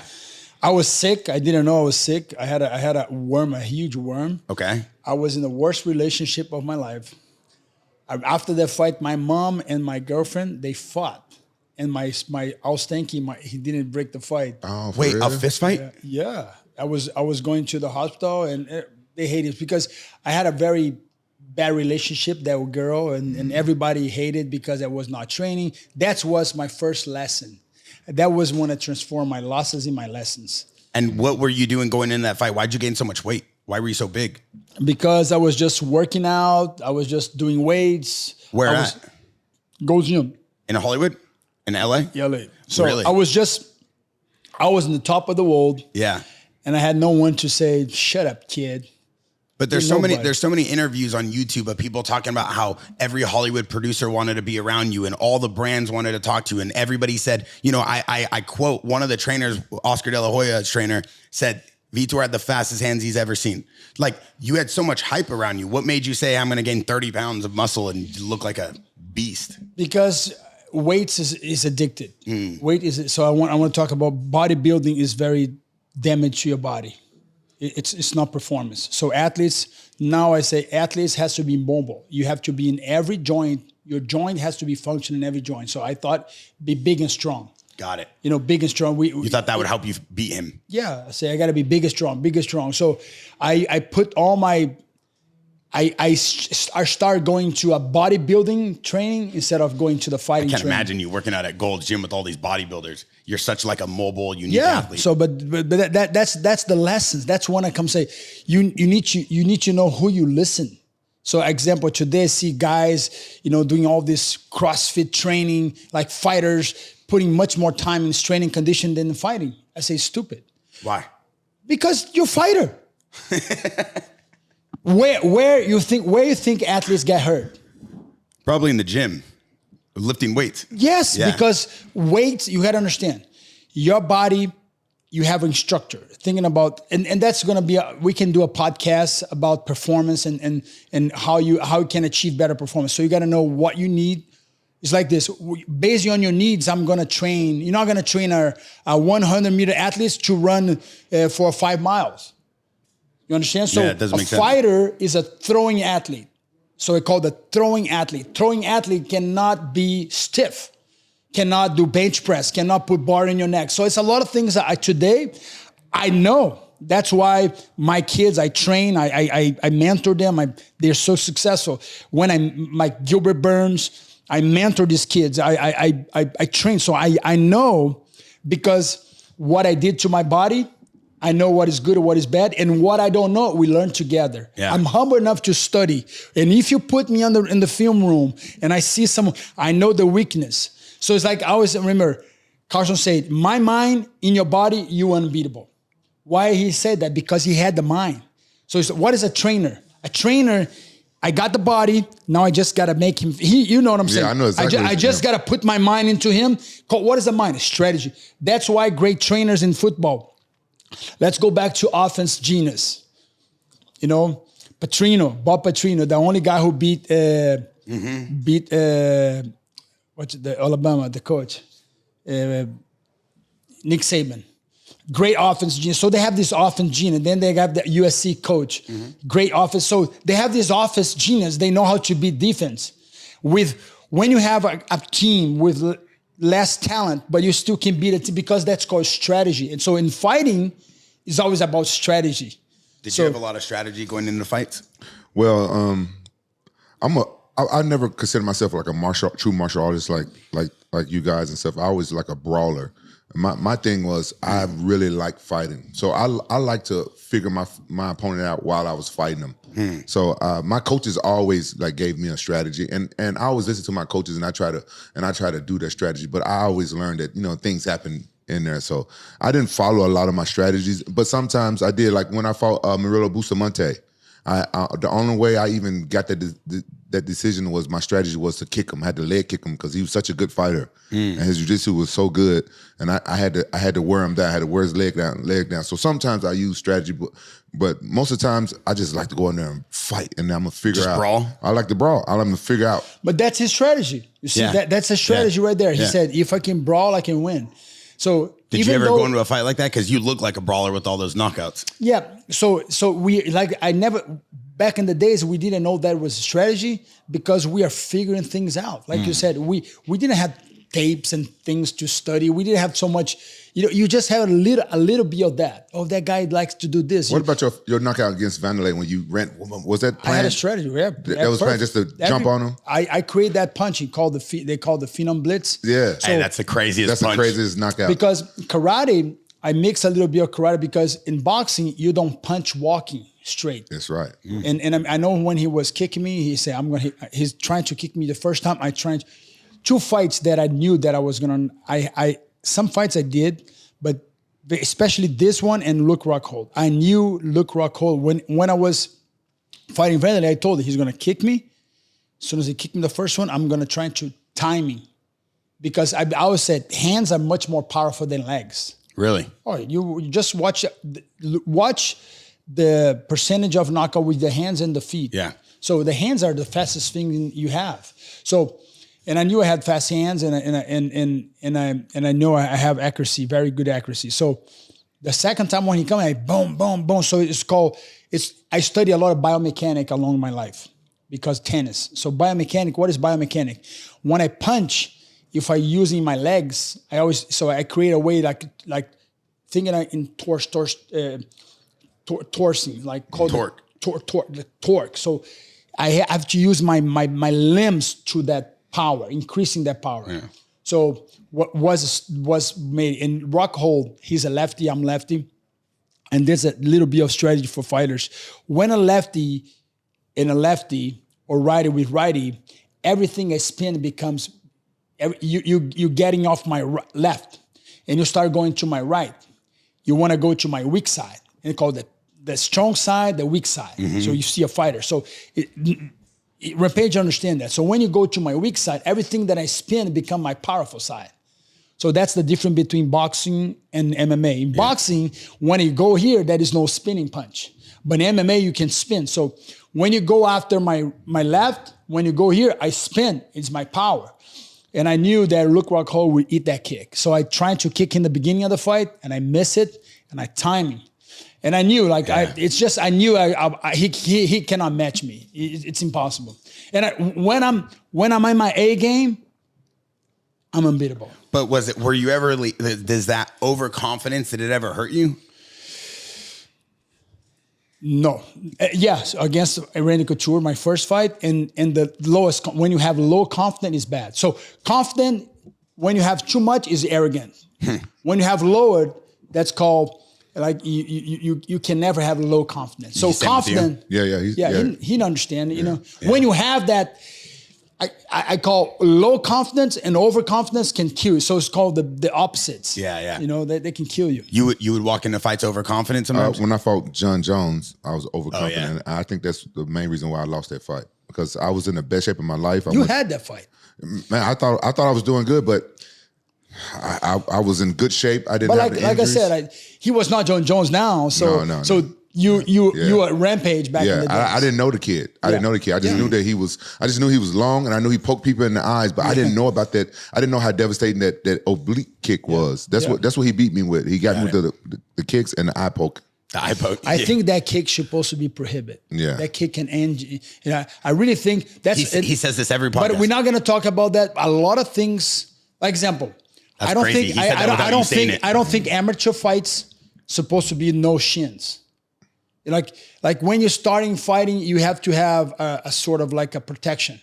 These fights that people pay like even $200, they fight with no shin, getting kicked. Do you agree with that or disagree with that? No shin guard? You like it with no shin guards? No, gotta be shin guards. Okay. You know, wow. we gotta protect. So thinking about the better we gotta put more protection. What's football is now? You cannot attack this way. You gotta protect the players because they're so savage, they're so fast, they're so strong. You gotta protect so safety number one. Yeah. We all go safety number one. In MMA, who are you the most scared to fight? Who was the most, who kind of like gave you the most anxiety going into a fight? Was it Tank Abbott? Randy. Oh, was it? Randy. Tank Abbott, I really wanted to beat him so bad because he was a dickhead and I heard so many things here. Yeah. And we had a big fight after they used to give the check. Yeah. On the party. Yeah. But they broke a fight, a huge fight. After you guys fought, you guys got in a Oh no, the whole team. What do you mean? Fight. What do you mean? They give the check, and I remember because when he got knocked out, Tank, I was thinking went there. Hey, Tank, 55 seconds because he told me he was gonna knock me out. That was this. So he went there and he teased him up. And his coach fought my coach before in boxing. Really? Tank's coach. And then they on the party, they put in serve, and then he went to hit my coach. He took my mom to dance. He was nice to me, but he trying to hit my coach. And then the fight broke up. And I remember Mark Coleman's in the middle, and this Brazilian guy got the long neck. He break it because Tank Abbott's guys was very gang guys, but Brazilians, he knows Brazilians are crazy. And these guys broke and they say, Coleman, you choose that side, or he this side. So he came to our side. Wait, what? Oh, for real? Yeah. You made him choose in the middle of the fight? I said, Coleman, you got to choose. Either you with them because he's trying to break up. And I said, you cannot break this up. We're fighting. This is going to happen. And what ended up happening? and he came to our side. And then you guys smashed him? Oh man, kick his ass. Oh my How come I never heard about this? Wait, And what? Tito Ortiz was in the bathroom. I think he was in the bathroom. Whose side was he on? Tito was just young and just he was a pupil of Tank. Tito was smart to leave Tank in a way because So Tito hit in the bathroom when No, he didn't say he hid in the bathroom. no, he was in the bathroom. Oh, was in the bathroom. All right, make sure. Yeah, I want to make sure. Don't be trying to say that. Yeah, he wasn't. I think he was. I gotta make sure. He wasn't in the fight, but I remember he was there, part of the team. Was Paul Herrera there with? Yeah, Paul Herrera. Yeah, Because How many people versus each other? How I many? don't remember, man. I was trying to. I was not even in a fight. I was trying to hold my guys because I never wanted this to become a fight. But I mean, I remember it was a big fight. And I kicked someone. I kicked someone because he was in the fight. I just kicked in the chest. He went in the middle of the food and that was crazy. Did you and Tank get back at it again? No. Okay. Where was this at? Tank he had his lesson. He didn't want to mess with me. He knew it was. Where was this? They give a check. Wasn't like in a ballroom. Was this where? in Alabama? I don't remember what it was. Where back in the day? Where Did you get your check? Yeah, of course. Oh, okay, cool. Make sure you didn't leave your money there. No. That's crazy. Yeah, Well, I never even heard. I never heard You that. know what? I'm gonna tell you because I trained with Paul Herrera with Tiki and all those guys, and I never heard this story. So I'm trying. I'm putting two. I know how big fights go, so I'm That's a putting big it together fight. right A now. bunch of Brazilians ready to squat. If I got my ass kicked, I ain't talking about it. No. That's all I'm saying. And I mean, ain't what- never heard what's the just- story. what's just- Sorry, coach. but I I hope you mean, ain't watching this. But I think Tank was that mentality, and I think, and Tito came out and he was like trash. But I mean, things become more entertaining, and they respect, and I mean, and then it get worse in pride, and things get worse. And like I said, we got to get mature. With like I said, we as a generation, we did a lot of things wrong, and what we can advise now what to do. You know? Yeah. And I think sometimes this trash talking, they cross the border, and I think is bad. You know, Becomes too much. Can become too much, and that's not good. What do you think of all the trash talk with like McGregor and Poirier, where they start talking about each other's girls and like everything going on with Kamzat and Is it a line? Is it a line? Is there a Yeah, line? you know, like like Kamzat and Paulo Poirier is good, man. Poirier is fine. Yeah. That kid is legit. It's just corner sometimes he doesn't know how. I mean, he became. Evil became so big, he cannot stop. Yeah. And Connor's not a bad guy. It's just like people are feeding. And like I said, if you feed the negative is going to grow. Yeah. What about Kamzat and Paulo Costa? We see like they're DMing each other's girls and stuff like that or something. But that's bad, man. I mean, but that's the thing. That's the value. People like it because when you start making money doing bad things, let's go back to your brothers, Jake Paul and Logan Paul. Yeah. Why they don't do prank again? Yeah. Why they don't do? Because they don't make money anymore. Yeah. They used to. People give viewers. When you prank people, YouTube pays you. So I call this. The problem is what we feed and what we starve to death. The algorithm right now, feeding the negative, people are going to do negative stuff. Why people put porn? Yeah. Because porn sells. People want to make money. Do you see what's going on with Logan Paul now? They trying to sue the guy he's fighting. How you say his name? Dylan Dennis. Dylan. Did you see what's going on now? Dylan Dennis posting photos of Logan Paul's fiance. So, but he used to do that. He used to do all this stuff. But now he want to sue. Now he want to sue. So that's the problem. Now he's getting his medicine back. So, and I understand it's wrong. It's wrong what they're doing. But I mean, would you sue another guy you about to fight for doing that? It's wrong, even though it's wrong. He's crossing the line. But will you sue him? The thing with like why he fought him, why he chose him, because he can beat that guy. That guy is what's his name? In boxing, Dylan Dennis. He's good at jiu-jitsu. He's good, but they're doing a boxing match. I don't even know his name. I don't even know his name. I don't even know his name, bro. Come on. You see, you guys are promoting him. Remember You're promoting him. Your brand, Dylan, what he did for the sport? What's the name of your brand? He fought like 2 times in Belfort. But don't get me wrong. Yeah. How many great jiu-jitsu is there? Yeah. So if Dylan Dennis fight with Joe Rogan kick his ass. Yeah. Kick his ass. And Joe Rogan never fought for. And so that's understand. Yeah. Jiu-jitsu, he's fighting jiu-jitsu? Yeah. No. Boxing. Yeah. That's what I'm saying. Come on. So you would kill Dylan Dennis. Come on, man. Come on. Come on. You can't even put him in the same ring. Yeah, you would kill him. That's what I'm saying. He would kill him. No, I'm saying like they should fight. He would kill him. What I'm saying is if this. they want to fight. He asked me if I was suing him. Rampage almost killed me for you right now. I think what is happening right now is like this. I go back to the algorithm. Yeah. When you start, you reward. When you reward something negative, everybody's going to do negative. Yeah. Why porn is a big thing? OnlyFans. Because people are rewarding. And then you have this, I'm a Christian, but I'm making money. When you start, I always tell my kids, be careful when you start loving money.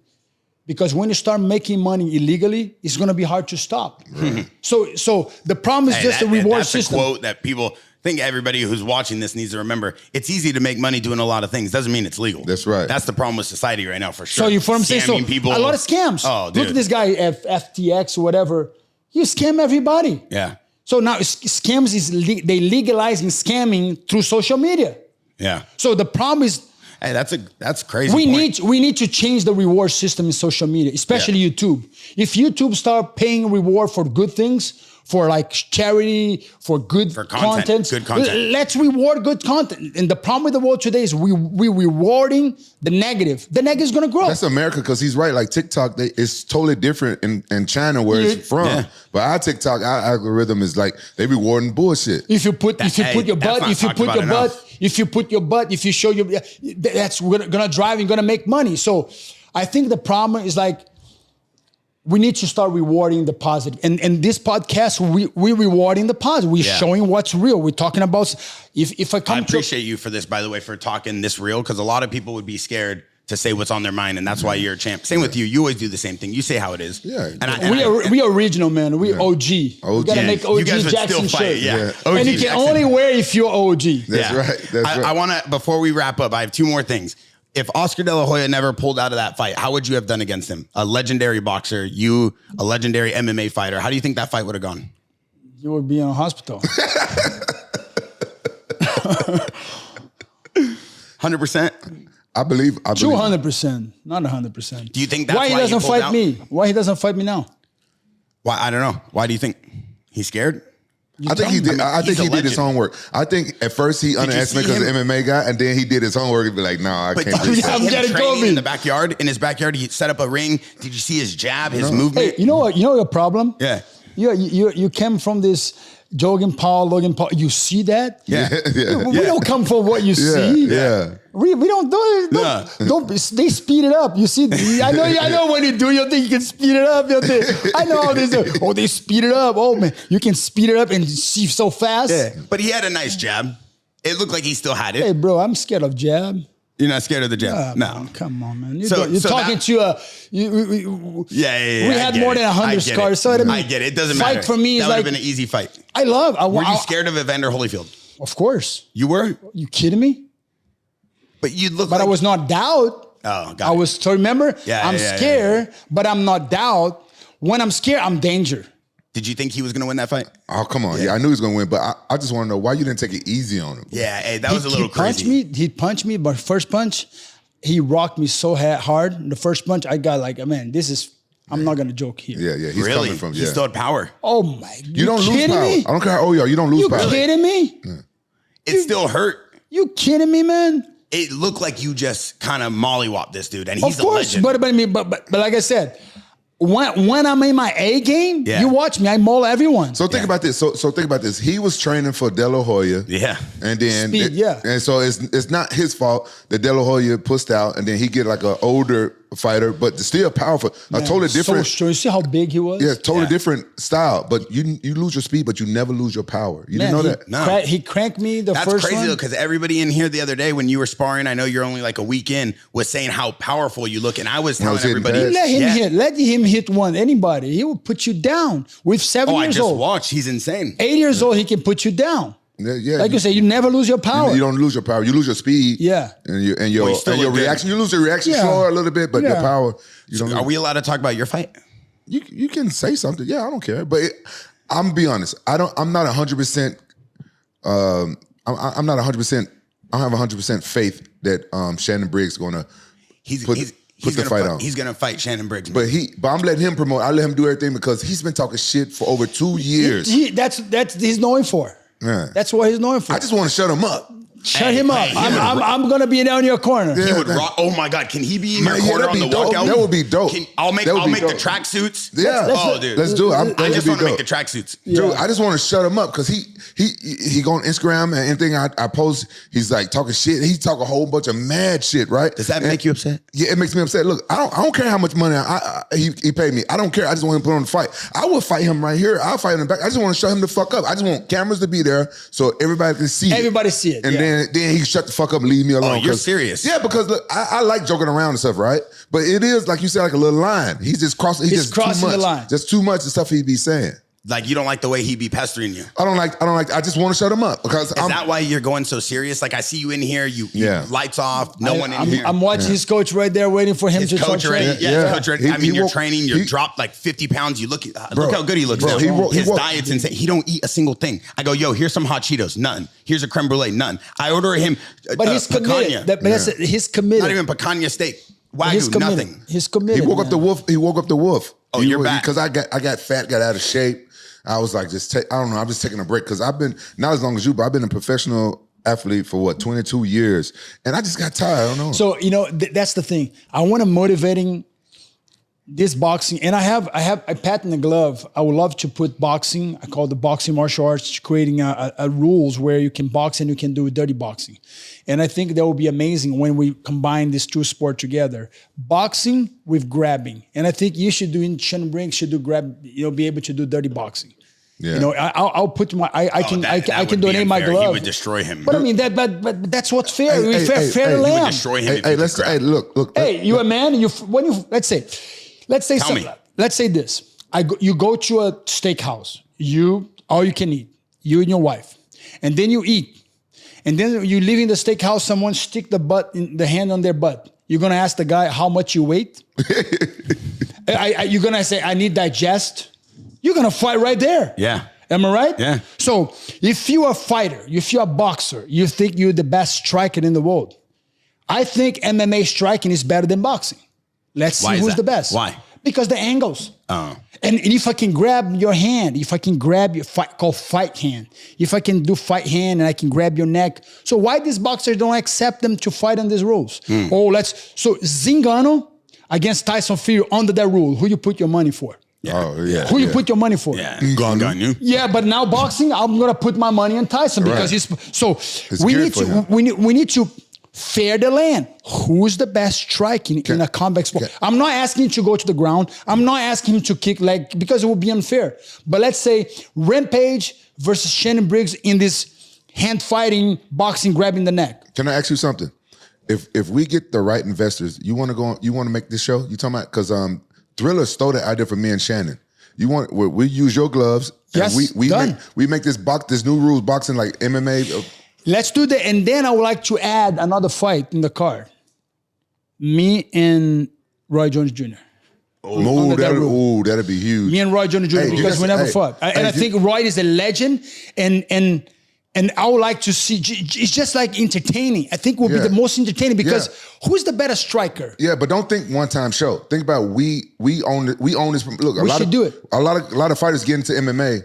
Okay, we're gonna put boxers against MMA guys under that rule. Under the new but rules. I mean, this boxing glove I show you, it is like the fingers are protected, but you can grab. So the fingers are protected. It's just a boxing glove with open hand, and I think this is the future because I want to see Tyson Fury and Ngannou under these rules, not in the boxing, the combat. So what's the future of our combat sport? Boxing and MMA in the same rules, but not on the ground. In a ring or an octagon? Doesn't matter. Yeah. In a ring. In the ring. I think the ring is both athletes. Got it. Yeah. Can fight in the ring. Are you officially retired or no? No.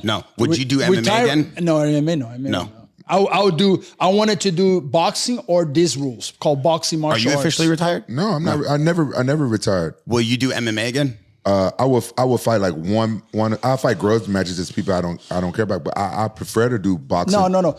Do boxing, martial arts. Think of why fighting MMA? He already had. Now he has to do something else, something bigger. Yeah. What is bigger? Let's get these boxers. And let's meet them in like they never fought each other. I'll fight some boxers like this. Hey, do you have any people that will be willing to invest? I know you work with a lot of different companies. Yeah, so. JAXXON might be able to put on a show like this. I would love to get Mike Tyson in it. Love to get some big names. Yeah, but all right, I'm here with Vitor Belfort. I'm here with Vitor Belfort, one of the legends, and I'm here with Rampage JAXXON. We have Roy Jones Jr. Woo! That's a legend. We have Roy Jones Jr. live on the FaceTime right now. One of the greatest boxers ever to do it. I think the sign is. Hey, you have service? Yes. What's up, man? What's up with you? Rampage JAXXON. Good to see y'all. What's up, Roy? Belfort. What's up, brother? Roy, one of the greatest to ever do it. Bear Gidio here on the JAXXON podcast. We have Vitor talking about a super fight with Rampage JAXXON fighting Shannon Cannon Briggs and Vitor Belfort potentially fighting you. One of the greatest to ever do it. Do you think you'd be able to take on an MMA icon like this? Hey, Vitor is a great friend of mine, great fighter, great boxer, legend in MMA, and anytime the money's right to share the ring, y'all know me. Oh, say less. Say less. I'm going to take a quick FaceTime photo. Everybody hop in this. Hey, the boxing would not exist because of Roy. MMA would not exist by the legend. So, hey, legends are made. Roy Jones made Jr. In my opinion, one or two, top one, top two greatest boxer of all time. Hey, it's a pleasure and an honor. I can't wait to have you sitting in this chair with us. Rampage JAXXON here, Vitor Belfort. Thank you for FaceTiming in. Nothing but love, brother. Bye. Hey, that was we have a card over here. We have a card. Shannon Briggs. Yeah. This versus is what the Rampage, JAXXON podcast does. BMA. We build the biggest cards in the world. Look. I'm just saying right now. I'm not kidding. If you put that rules and we start making fights, you know what I'm saying. What's the future of breaking pay-per-view records? No one wants to see an MMA fighting a boxer into boxing. We know the result. It's always going to be for the okay. Or if that guy lands, okay, does Ngannou land? Okay, Ngannou can win. Yes, he can. But I mean, the probability is not going to win. But if you put in the other rules, 100%, I bet my house. I put everything on the. I you agree know what I'm saying? Listen, I agree with 100%. That's the future. So this is what happened. Me and Shannon, we've been at this for a while, and we would try and make up some rules and stuff, right? And then Triller stole our idea, and they put the boxers against the wrestlers. I mean, the MMA guys. We won the whole thing. I just got confirmation for another huge potential fighter, one of the greatest heavyweights ever to fight, if not the greatest heavyweight ever to fight. He wants to FaceTime in. I told him to wait. We can't do that on this episode. We're going to have to wait. This could be another potential. I think we might be able to put one of the biggest cards the world's ever seen.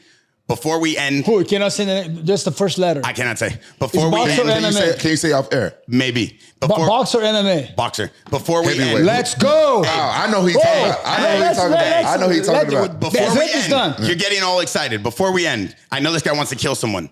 Rampage JAXXON, me, we both want to know right now, the greatest fight you ever fought in MMA, which one was it? The greatest fighter? No, your greatest fight. My greatest fight? Man, it's hard to pick. You have to pick one. It's like this. Which kid you love the most? Yeah. You got to pick one. Okay. Only one? Yeah, I want the young MMA fans to go and rewatch this. That's why I want them to see how great you were. I feel like a lot of the younger MMA fans, because of the way they probably didn't see your early. Me and Vanderlei. Wow. Yeah. That's the highlight of that's the highlight that never got beat up. I don't care how beautiful. From one side of the cage to the other side of the cage. Insane. And shut his mouth because he was a big mouth. Oh really? My God. He was a bully, man. Hey, did he try to bully you? He's a bully for nature. Really? Yeah. That's why he got his ass kissed by me, by him. Yeah. Well, he kicked my ass twice before then. No, but you got the best of him. Yeah, but I mean, Vanderlei is one of the Vanderlei. Just who his personality. He's funny, man. That's his personality. That's who he is. He's like Tank. He was like that. He was like that. And I mean, were you scared of him? I scared of every opponent that's the thing. But were you really scared? Look, every time I'm very scared, I'm very dangerous. I want to tell everyone because don't let fear drain your dreams. Fear, do it anyway, but never let doubt come into your mind. And when you have doubt, so you understand that this is for everyone that watching us. If you can take only one thing from this, take this. When you fear, you danger. When you don't fear, you're gonna lose 100%. But when you let fear brings you doubt and leave, I like to feel fear. I'm fear. I love it. I love it. All right, I'm take us out. Let me clear the smoke.